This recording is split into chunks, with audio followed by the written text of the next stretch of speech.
Good afternoon. Welcome to Coastside Fire Protection District Board of Directors, our regular board meeting, October 22nd, 2025. Roll call, please, Jean. Director Cockrell. Here. Director Hannah. Present. Director McKinney. Here. Director Cheryl. Here. President Burke. Here. Please join me in the pledge of allegiance. I pledge allegiance to the flag of the United States of America and to the republic for which it stands, one nation, under God, indivisible, with liberty and justice for all. Do we have any member of the public who would like to address the board at this time?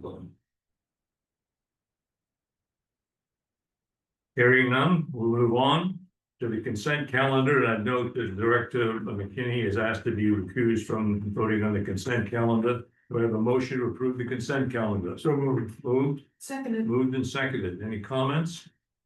Roll call, please, Jean. Director Cockrell. Yes. Director Hannah. Yes. Director Cheryl. Yes. President Burke. Yes. Motion passes 4-0-1 recused.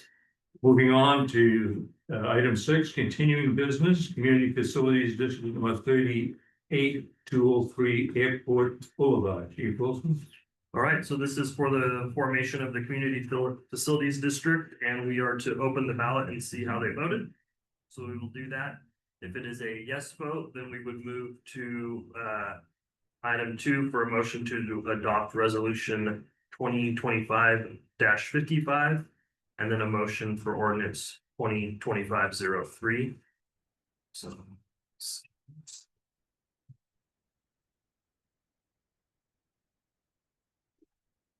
It is one yes vote, so we will move forward with the motions. So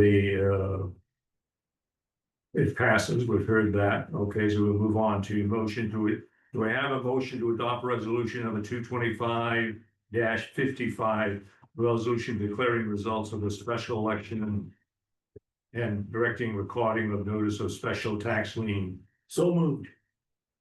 The second? Second. Moved and seconded. Any discussion? Roll call, please, Jean. Director Cockrell. Yes. Director Hannah. Yes. Director McKinney. Yes. Director Cheryl. Yes. President Burke. Yes. Motion passes 5-0. Going on to 3, motion to adopt ordinance number 22503, an ordinance levying special taxes within Community Facilities District number 38. I'll make a motion to adopt ordinance number 22503. Do we have a second? Second. Moved and second. Any discussion? Roll call, please, Jean. Director Cockrell. Yes. Director Hannah. Yes. Director McKinney. Yes. Director Cheryl. Yes. President Burke. Yes. Motion passes 5-0. On item B, I understand that we have not received the ballot at this point, so we will postpone this item to next month or our next meeting, correct? Yes, okay, so moving on to new business. Item A and B, and with the board's permission, what I'd like to do is to talk about item B first and then come back to item A, if we can do that. And let me just make a couple of comments on it, this first, and welcome the others. We've, as I recall at this point, we have one exemption for a 501c3 that we granted some years ago, exempting them for fees, if you will, and from the fire district, if you will. And the discussion has always been, in fact, to the best of my knowledge, we do not have, quote, a policy that addresses this particular subject. And I'd please input from your perspective as well. But one of the concerns I have is that if on item A, where it says we would exempt 501c3s, and one of the questions I've had is that there are a lot of definitions of what constitutes a nonprofit. I mean, there are even political and various other kinds of nonprofits, and I'm not sure what 501c means and whether that should be expanded or into some broader definition. And Jean, you suggested a terminology that we might use rather than a 501c, or to identify a 501c. Yeah, in California, you can have a public benefit Corporation, which is formed for charitable and public purposes, and I think that's really what you're trying to determine. You can have a mutual benefit corporation, those are more like HOAs, fraternities that benefit their members. And then religious corporations, and I think what you're aiming at are the public benefit corporations. Public benefit corporations.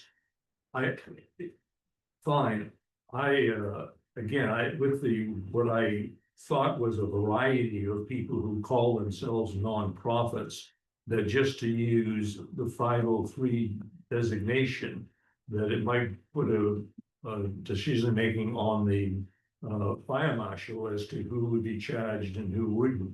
I think we certainly should charge the appropriate one, and the board should decide whether we want to give 501c3s an exemption. That's a decision that we have. I'm not trying to touch that at this point. It's just trying to get clarity if we don't get too far down this road and find out that we're perhaps too broad an area to consider. Comments or questions?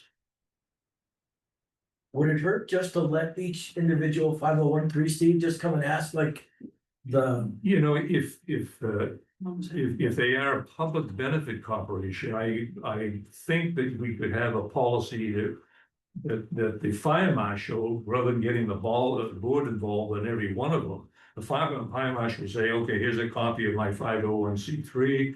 They're approved. We're not gonna bid you. I mean, that's theoretically what I had in mind. But again, my uncertainty in what a 501c3 is gonna, Cynthia. So Chief Griffin and I discussed this briefly, just because Barbara LeVay did come to us and asked for an exemption. We have given other 501c3s, like the Half Moon Bay Amateur Radio Club, we gave that exemption this past year. DreamWorks, same situation. And the question that Chief Griffin asked me was, are they a 501c3? So I called Barbara, and apparently they are not. Who is this now? Barbara. The person who came last. Oh, yes, they're not. Yeah, right. And they are not. Yes.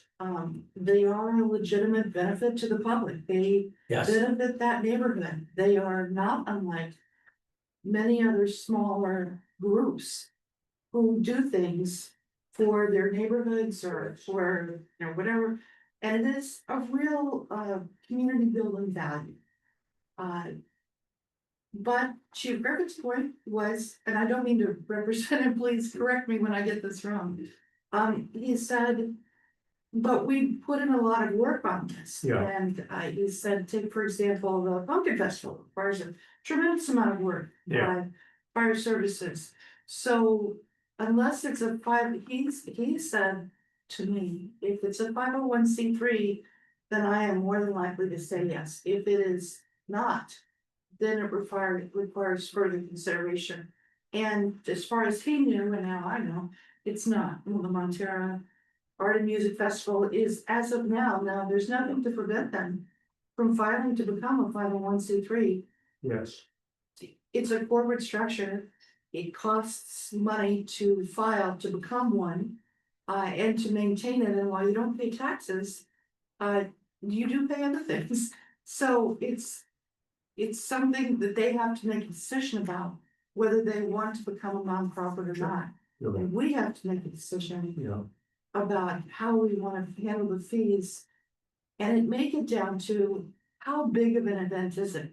If it's Pumpkin Festival, that's very significant and requires a lot of services. If it's smaller and hyper local, then maybe it is something that gets an exemption, but that's up to the board. Yeah, I'd like to avoid having to make a decision Those decisions. on each one to do that. Sid, Sid, you have a comment, public comment? Yes. There we go. I'm just gonna say, when I was president of Light Up the Sky 4th of July, we used to call ourselves the Fireworks Committee, and we went through the whole process of becoming a 501c3. It took a lot of work through attorneys and tax filings and everything, Secretary of State. And that Montera group is just a bunch of neighbors. So one thing I would suggest is maybe having a sliding scale of, a really small event versus, the Pumpkin Festival is a big money maker and it's a 2-day event. Obviously, it's a lot of people coming to town and it's a cash cow for the town and for the nonprofits that participate. Same thing, the Harbor District, they often have events down at the harbor. But I think the Montera Art Festival is 1 day a year. There probably are other events that you do or get asked to do that are like that. I think there's something at the alpaca farm once a year. I don't know if they call you in for that, but maybe you could have a sliding scale for big, huge events and medium events of these, you know, big companies or big charities, if you will, and then the smaller ones. Something like different types of events that you could charge less because you're not doing that big of a job. That's just my thought. Anyway, they may not want to go through the whole process of becoming a 501c3. It's kind Problem of is that the small organizations think they're big. That's right. the wannabes. I get it. Anyway, okay, that's all I got to say. Well, I know that for the Pumpkin Festival, there were multiple crews that were committed for the Pumpkin Festival. Yeah. They had a lot of B rigs, they had A rigs plus the volunteers, staff 2 engines. So it was a big commitment from the district. For the Montera Arts and Music Festival, I've been there a few times. I admit I haven't been the last couple. I don't recall seeing any co-side engine there. Did I miss something or did No. we have equipment staff? To the, okay, just What a question. Your point's well taken, because does that organization, Montero, whatever it is, do they send a request to us, or they have to get a license, I assume? Yeah, yes, we get a permit from. We get a permit. Yes. Let me give you another concern, I think that might go into this, and correct me if I'm wrong. We approved and we have a whole list of fees that we charge for various services, inspections, and all kinds of things. And what if we are doing that, certainly we do that to nonprofit organizations. So what if one of those organizations, and there are dozens of those, all kinds of them. So all of a sudden, some company that we did an inspection, as we should, they apply for a exemption. Which is just, I'm not looking for an answer, I'm just saying that's the kind of thing. And I'll make one last point that concerns me. If you took our revenue and ignore for a moment just the capital expenses, but just the operating expenses, if you can do that. Theoretically, what's happening is that our expenses and our revenue come up to zero. We're not in this to make money, they come up to zero. You start chopping out exemptions for people out of our operating expense, somebody pays. I mean, there's no free lunch, somebody is going to pay. And if you exempt somebody for just operations, in theory, somebody else should pay. That's my view of the thing. Having said that, I would like to make a suggestion that we, with your approval, that we postpone this for a month or to our next meeting, so that we can get a little bit more sure feeling exactly what we're doing without doing something, and then take some action on it. I would agree with the fire marshal's report that's in our packet, but rather than doing that separately, wait till we have a policy to do the whole thing at one time, is my comments. Yeah, my only question/comment would be, how many exemptions are we presented with on an annual basis On average, over the last 3 years, it's been 5 to 7 per year? per year. So it's not a lot. I mean, I think that either, in my opinion, leaves room for the board to decide individually, which doesn't take more than 2 minutes, or we can create a policy as you suggest, but then the policy is either broad enough to incorporate the neighborhood event and something much larger. Again, if there's only 5 to 7 per year, Yeah, it isn't, I just would think that, I would hope that we could have something, it's pretty clear that the fire marshal could handle, doesn't come back to the board. We don't need to have people come here testifying or asking for us on individual ones, that's all. And I think if we wait and give this a little bit of time to think about it, it might be helpful to do so. I don't recall a harbor asking us for their permission to have their car shows, which I think they have one every month. And they have a lot of activities at the harbor. It seems to go on just fine without any permit or anything from us. Yeah, That's fine, okay. I Cindy? think the issue there is, are you having the event on property that you own? You have it on what you own, I don't know that you do then still have to have a special event. Depending on the event size, yes, right? Sure, it could have any impact to the district. Well, Chief, I think the message is, if you will, I'd like to see it back on the agenda and with some more information that you might provide us to help us put a, and maybe even a recommended policy, if you could do so, that would clarify it, make it easier for us and for the fire marshal. It isn't, by the way, it isn't the money that's involved, because I think the number of us are peanuts compared to our thing, but just being fair to everybody, I think is a real, the question. Okay, And encouraging small entrepreneurial startups, is important. That's just something we can do to help the community. But when it gets to a certain point, we have to have a uniform policy. okay. Anything else? Okay, it'll be back on us to see that. That leads us to item C, Public Information Officer. And if you recall at our last meeting, a member of the public was proposing that we have a public information officer for the district. And the gentleman sent a note to members here of the board and also an example of what a public information officer had done for another organization in Santa Clara County. And this is on the agenda, of course, to give direction, first of all, for us to discuss it and make recommendations to the district to have or consider such a thing. And by the way, to begin with, we really have a public information officer. I forget the lady's name. Cecile Juliet. Who has done numerous things for us, if you will, on our website, that she was there, I guess, at Station 41, and so we have that type of thing. Let me make a couple of points on my mind. The examples that was given to us by a member of the public, if you will, I think that isn't relative to us, because the examples that was given to an organization that had their own fire department and their own board. We have a contract with CAL FIRE. We're not going to, we, the board, do not have the latitude, nor should we, of starting giving advice and counsel and publicity to CAL FIRE. That's their responsibility for their employees. So there's a vast difference between the examples that were shown and what were proposed to us.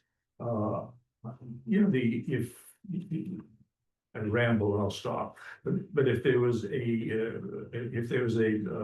need for us to brand, which is the business name, to brand ourselves a little bit different, if you will. I mean, we'd have people in here every single meeting, pounding on the desk if we did something wrong, and also, and clearly we have not had that. We've been very diligent to address problems.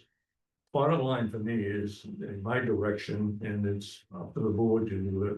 My direction is that we don't need a public information officer for those reasons, is not to even mention the money. Comments?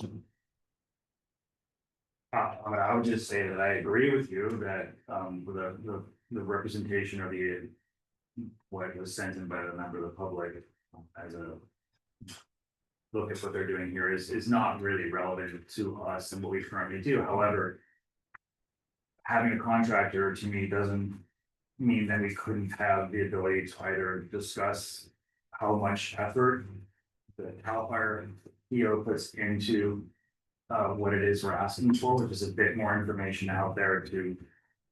But again, you know, we do a lot of amazing things, both whether it's, you know, the members of this board right here, like Cynthia with CERT, or just even events that occur that have, you know, that's a worthwhile story to get out there. Not everyone reads what happens, so there is a need to have maybe more. I don't know how that would work, but Have what?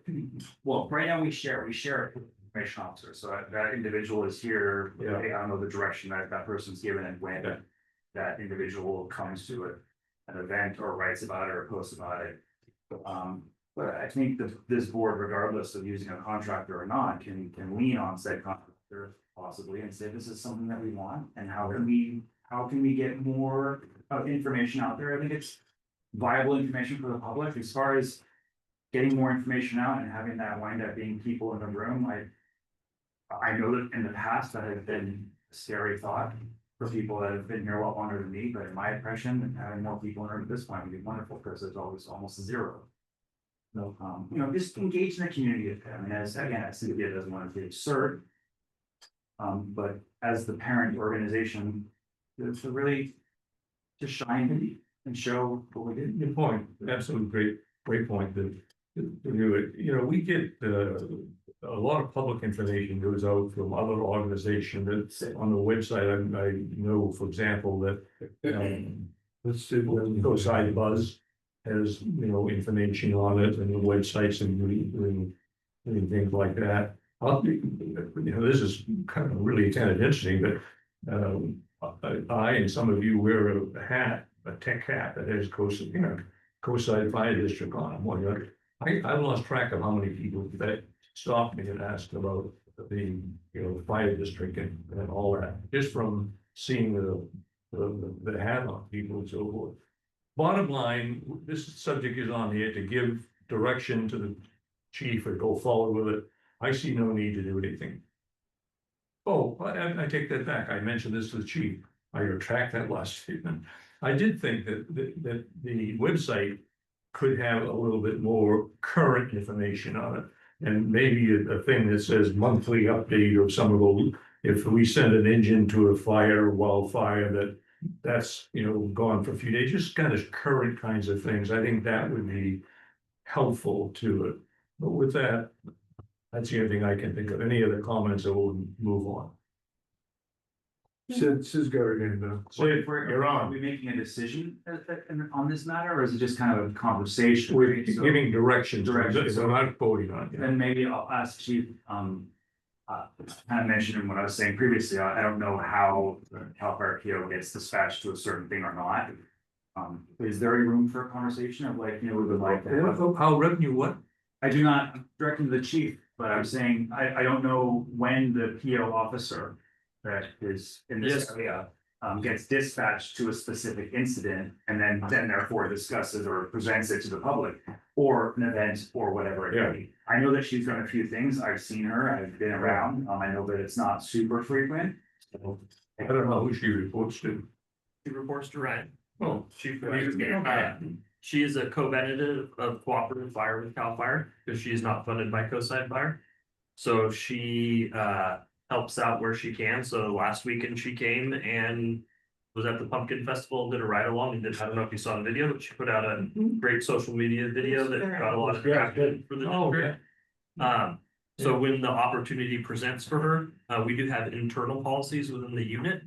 So if there's specific incidents that occur, the duty chief sends that information, or the battalion chief, to Cecile, and she posts on all of our socials. So it doesn't matter if it's COSI, Santa Cruz County, San Mateo County, CAL FIRE. She's posting incidents and updates and making sure that that information is presented out there. But like specifically, she's not funded from COSI. And there's, I guess, second to that as well, if I may add, and I'll stop after this, is that I know, again, we use a contracting agency to do the heavy lifting, right? But that doesn't mean that we don't have a brand, and we do have a brand, it's COSI Fire. So there's something to be said for and I'm not judging the work that the current PO is doing, I'm just saying there could be maybe more. Yeah. And or that all that work gets posted on CAL FIRE Instagram page. So. A lot of people, I would assume, in this district don't.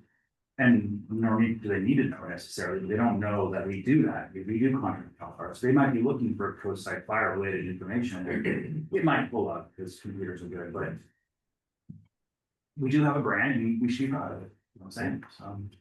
Again, worth talking about more, leaving around maybe a way to, I'm one of 5 here, so if anyone else wants to say anything. Well, whenever we have an incident, it's more than a typical instance, we respond to medical calls several times a day. But whenever you have like a car goes over the side on the side, which happens from time to time. I always see a live interview with the battalion chief who's ever on the scene on a regular basis. Now, we don't have a PIO, but boy, that's pretty good PR, and you see the engine there with CAL FIRE written all over it, or the battalion chief with the CAL FIRE there. And that's what I've seen over and over again. Whenever there is something more than just a, you know. Yeah, so in your impression. Yes, my impression is that, yeah. And then next question I would ask, and we have to decide. Are we a service organization or are we a, public relations organization? And I think service is more important to me, and that's what we do, responding to emergencies. Let me ask, do this, if any board member has any specific item that wants to put this on the agenda for an action item, bring it up, we'll put it on the agenda, but as of this meeting, we're telling the chief, we're not looking for any action. That doesn't preclude you from doing anything in the future. Now Sid's got her hand up, she. Sid? Yeah, I wanted to let you guys all finish talking, but is it my turn now? Yeah. Okay, I just, I'm a big cheerleader for you guys. I really, really like what you guys do. And so I think it can't hurt to toot your own horn. And I do follow Twitter, and Cecile Juliet does post occasionally, but it's on behalf of CAL FIRE. It doesn't say Coastside Fire Protection District specifically. And I didn't see the letter that the person wrote that said that you need a public information officer, but it wouldn't hurt to have more social media presence. I guess Michelle might even be one to help toot your horn, but I'll toot your horn a little bit. The fire marshal insisted on making Carlos Street no parking zone for Mid-Penn, and this week they finally put that through so that they could get their building permits. Although I'm not exactly in favor of the fact that the county is paying for it instead of Mid-Penn. It's costing $30,000 to put up some no parking signs. However, I know I've been down to Moonridge and I see how many cars are parked out on the street down there. So I'm still in favor of it. It's a good idea. But thank you for that. And I'm sure they'll have plenty of overflow parking elsewhere in the rest of the neighborhood. But when you get your new fire station up, you'll probably have to put some more no parking signs up. Anyway, those are the kind of things you might want to toot your horn about, because in a way, it's good you're protecting that fire access point, and not many people knew about it. I was probably one of the only person that wrote a letter to the Board of Supervisors about it. And of course, I was the only one, so they kind of poo-pooed it. I think they just gave Mid-Penn more than $3.5 million at their last meeting before this one, and they could have made them pay for that $30,000 worth of no parking signs out of their fund, but they didn't. They took the county to pay for it. And anyway, that was just my opinion. However, I'm glad you guys did it, and those are the kind of things we need, to make sure we have clear access for emergency response. Those are the kind of things you need to pat yourselves on the back for. Thank you. Thank you.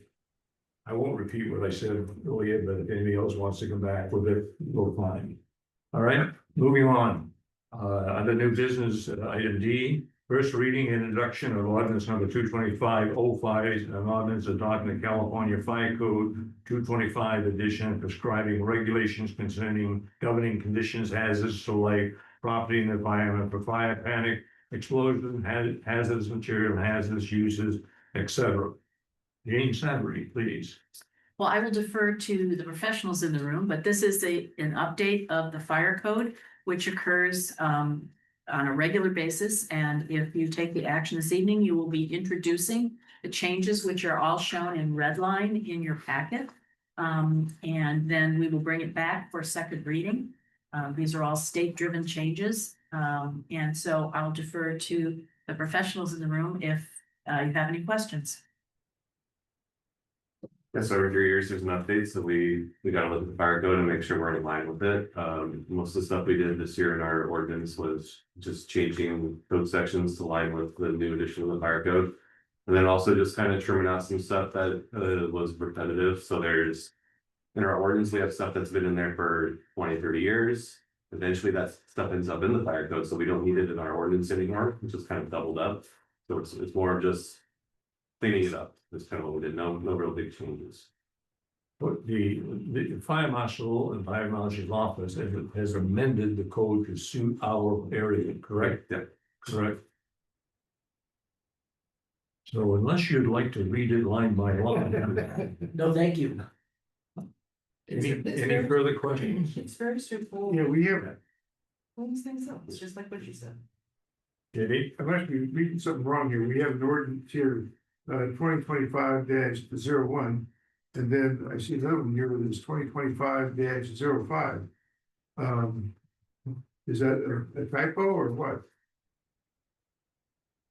This is the ordinance from 2023.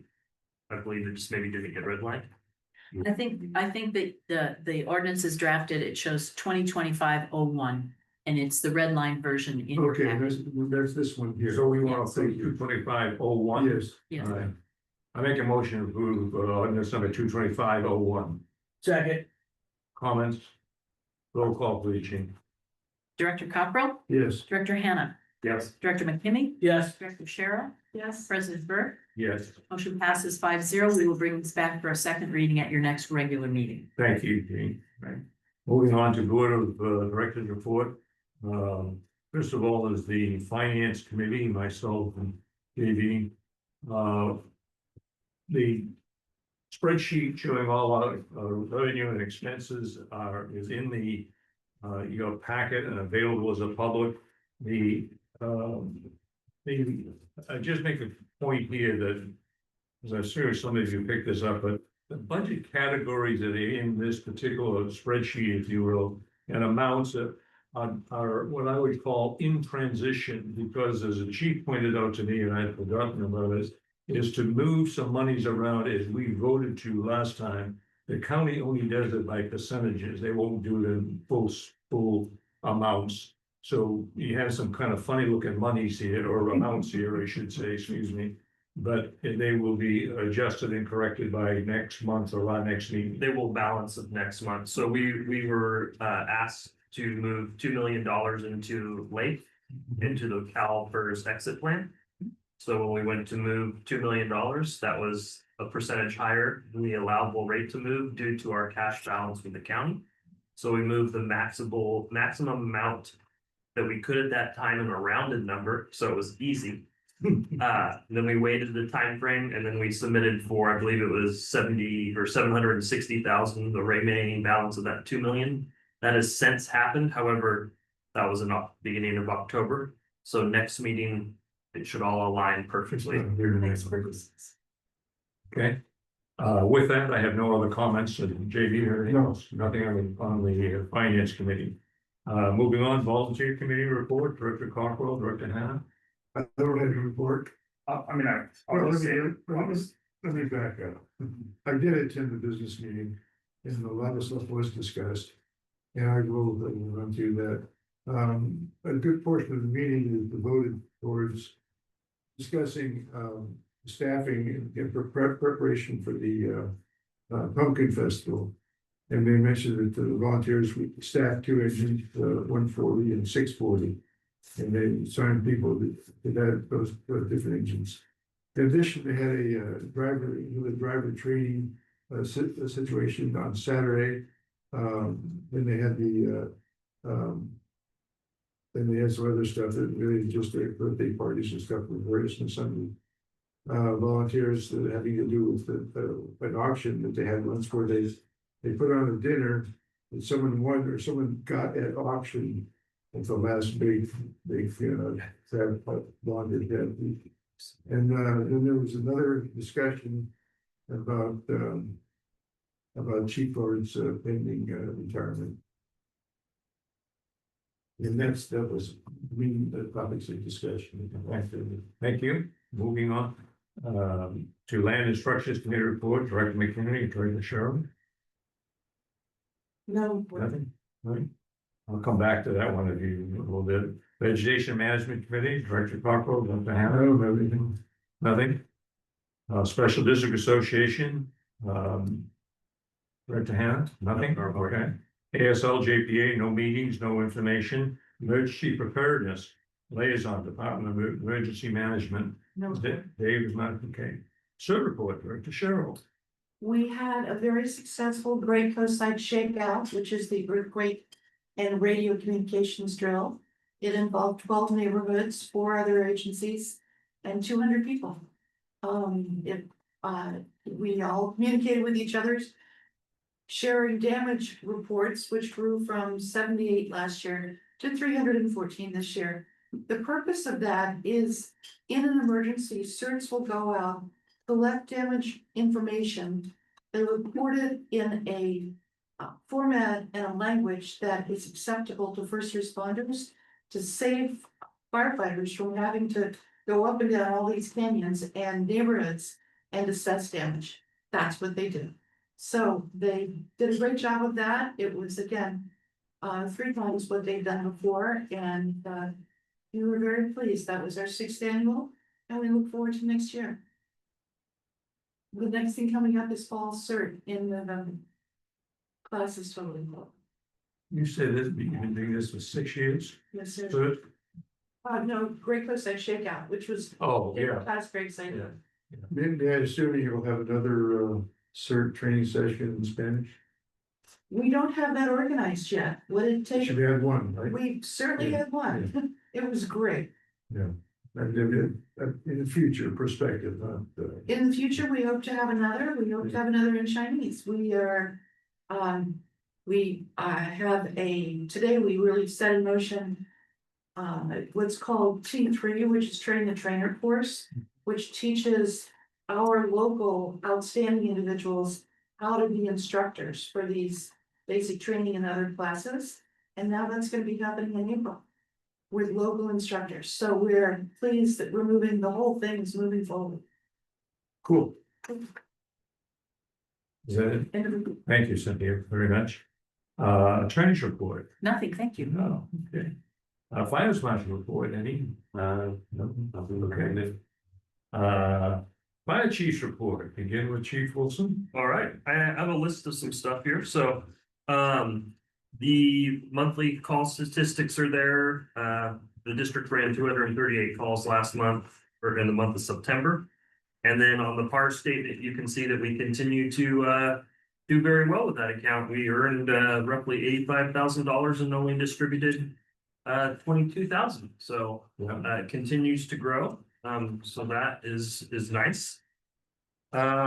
We did on new agreements, I did sign a new agreement with Danis, Wolver and Kelly, which is it's a legal firm, and they're gonna be providing some technical advice in regards to RFPs with the new Station 44 project.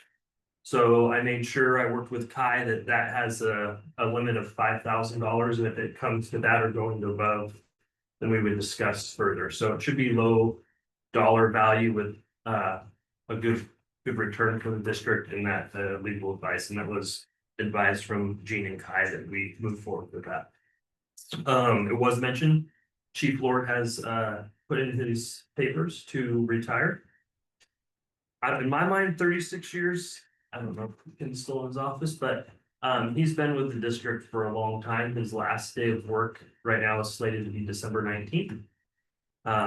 So hopefully our meeting that we usually do December, we'll have something that maybe the board can present to Kim to recognize. his Oh, great absolutely. service, Absolutely. for the district. We just responded 41 years in the fire service and January, 29 of those as a paid firefighter. The number I heard was 10 years as a volunteer and then. Yeah. Tow truck driver locally working on cars and then, yeah, so. If we choose to, and hopefully we'll have pick a date in December to have a meeting, we hopefully make sure he's here. Yeah, well, his ears were burning. We don't want to embarrass them, but Wait, we already did. we'll, yeah. We're talking about you, thank you. The board, in December, the board will take a vote as to whether to allow him to retire. Oh. It might be a close vote, Yeah, but no, he doesn't get to retire. but that's great, chief. Please Yeah. go on. And then we've been working with a working group on beach safety for the coast. And we've been having multiple meetings each month, and I just wanted to give the board a report that that's going very well. We had a demonstration at the harbor 3 weeks ago now, maybe even a month, on automated drones that could be dispatched basically from a remote location and controlled by a human, and then drop a device to help someone in need. And we've looked at other alternatives. So the working group has kind of 3 breakout ad hoc committees going through like policy, operational communication. It includes the sheriff, state parks, county fire, the parks department, the county. I know I missed the harbor, coastside fire. So hopefully there'll be some positive outcome from that. But just so that you guys know that that Very is good. going on. Very good. And yes. What is the timing? How fast can you launch one of those drones to get a device to someone in the wild? I don't wanna be quoted for giving you specifics, but their technology of the presented technology we had, which was from a specific company. Is that if that resource was launched, it has to be launched by a human, so a call comes in. They press the launch button, travel time, I think it travels at anywhere 35 miles per hour. Okay. With crash detection, and if you have it off, it can go 45, I believe is what was presented. So you could travel distance pretty quickly. Right. And then if you find the victim, it does have technology with thermal to do a grid pattern, and they're working on the capability to identify a human with reflection off of water and such. And then it's initiating the button to drop the auto inflating device when it hits the water. So it's very impressive technology. We could also drop a bottle of water to somebody who's dehydrated in the mountains potentially, or provide someone an emergency blanket. There's other options there. But that was just one of the many things that the group's been looking at. Thank you. Are there any examples for one of these is currently in use? And what has their experience been? So for the issuance of a flotation device, I'm not sure, but on the base side. There are multiple LE agencies and a few fire agencies that are doing drone first responders, what they call it. And they are initiating a drone response on specific call types, so. So there is some experience with this in practice with actual events that have happened. Yeah, and it's a local company Okay. that they're working with. They build the drones here in the US. Yeah. Simple? Skydio was who presented to us. So some interesting and fun stuff. Yeah. Fascinating. And then it was mentioned by Sid, the Carlos Street. So the Board of Supervisors were presented with the no parking from the planning department. They voted unanimously to move forward with that. What that will do is it'll allow for no parking signs to be put along Carlos Street during the construction phase, so that the Mid-Penn can place combustibles and start the project. With the understanding that at the end of the project, the road will meet the compliance of 20 feet wide for fire apparatus access and egress. So that answers our problems or our issues? It's a hurdle, it's been, Good one. a hurdle has been jumped over. But we still have not given approval. Correct. Very good. End of report. This is a side question. Did fire services have anything to do with the successful removal of the RVs that were parked out there? Not to my knowledge. Nice that they were home. Thanks. And then I just had, a little bit, did you have something? Should we be thanking? My efforts with the city. Oh, okay, Chief West, did you do anything? good job. No. So I just have a quick question, and I'm sure it's been answered before, but on the defensible space inspections completed, we have 160 that were done in May and June, but none before and none afterwards. Is that like the season of defensible space inspections? So the defensible space inspections are required only for a certain area in our district. So that's the amount we have to do a year. There's no more we do beyond that. What is that in? Over a full one. Okay, Most is like 90% over a full one. so if Montero called and said, I need a defensible space inspection, We always do constants if people want to ask for a constant, we can do them, I but see. those are required. please. Thank you. Okay, good. Board members, any questions? I just had a couple of quick things, just to mention that, as of right now, we will not have a November board meeting. But the chief, if in fact there's some need to have a special meeting, I think the week prior to Thanksgiving, or the day, 1 week prior to Thanksgiving, the Wednesday would be appropriate. And we will have a December meeting, and again, I think it's the third Wednesday rather than the fourth, but if you wouldn't mind putting out a note to that to remind everybody that we'll do that. The other thing I just want to mention again, that I know I've said this before, that at some point, and I'm in no rush for all, but I would like to see a capital equipment replacement schedule. I dug out the old one, which I think was 2022 or 23. And I know we advanced some purchases of equipment after that, so I don't know where we are in terms of equipment and when we're gonna be spending the next engine. The next quick thing is just curiosity. I was driving by here the other day, and there's an accident down here, the street down here, and there's a Belmont engine down there. Which I thought, gee, that's kind of unusual. Was that something special? And How long ago was it? Was it during the fire? Yeah, so No. if it was on. what for you? No. Look, I just thought if you knew the answer, fine. It wasn't, everything was fine, and great, doing a good job. It just was unusual to see a Belmont engine. on Yeah, so Tuesday, 2 weeks ago, there was 25-acre fire in St. Royal and Coastside. Probably that. And there was cover engines here, so that was. put That's in. probably, yeah, exactly. What it is. We're also when CSM uses and some of the programs use the tower here, they Yeah. will bring in fire Good. engines from other agencies. Yeah. My next question is, I've got a lot of publicity this week about the building on Kelly Avenue. The 5-story building. 555, yeah. Excuse me? 555 Kelly. Yeah, Yeah. and that was on this agenda some months ago now, it was kind of put aside. I don't, as far as I know, they still do not have permission from the fire district, right? We haven't seen anything in regards to that project for Okay. a while. No. That is becoming very controversial, that particular location. Trying to jam what they're trying to put into that little space is beyond my imagination, there's just. An update on where we stand on 44. What's the latest? We finally, I think we've got all the permits approved for the temporary site. That was Good. the last hurdle. The last hurdle we had with that was associated with the generator for emergency backup power. We had that resolved. We're waiting for the final work, but we've met their intent. Yeah, Groundwork is still going on at the site right there. I okay, believe we're still slated for December, being able to move into the temporary site and then early spring for demolition of yeah.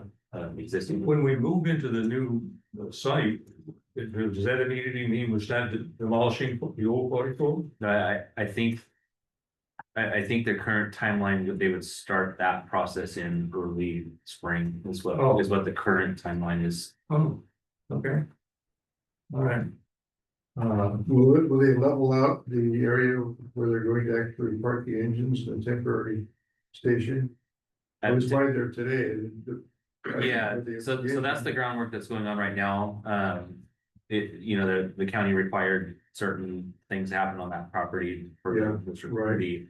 But yeah, they're continuing to work that ground, and then the company that we are getting the temporary facility from. Right, They're ready to ship it as soon as the groundwork is done. sure. But will they level that out? Is it right now, with the way I saw it? It looked like there was a. Yeah, pad, they are supposed to But level it it out. appeared to conform with the slope there. Yeah. There's gonna be some leveling. They're not, Okay. from my understanding, they're not removing any dirt off that lot. And they're not really trucking it in, but they are supposed to. Okay. They put base rock, they dug out, they put base rock, they compacted it, and it's on a slope. I was very surprised to see the slope on there, so the apparatus is gonna sit on an angle. Yeah, to my knowledge, it's supposed to be flat, so, but, Well, it's flat on an angle. okay, yeah. Okay, It's flat. anything else? Without objection, we adjourn. Thank you. Thank you. Thank you. That's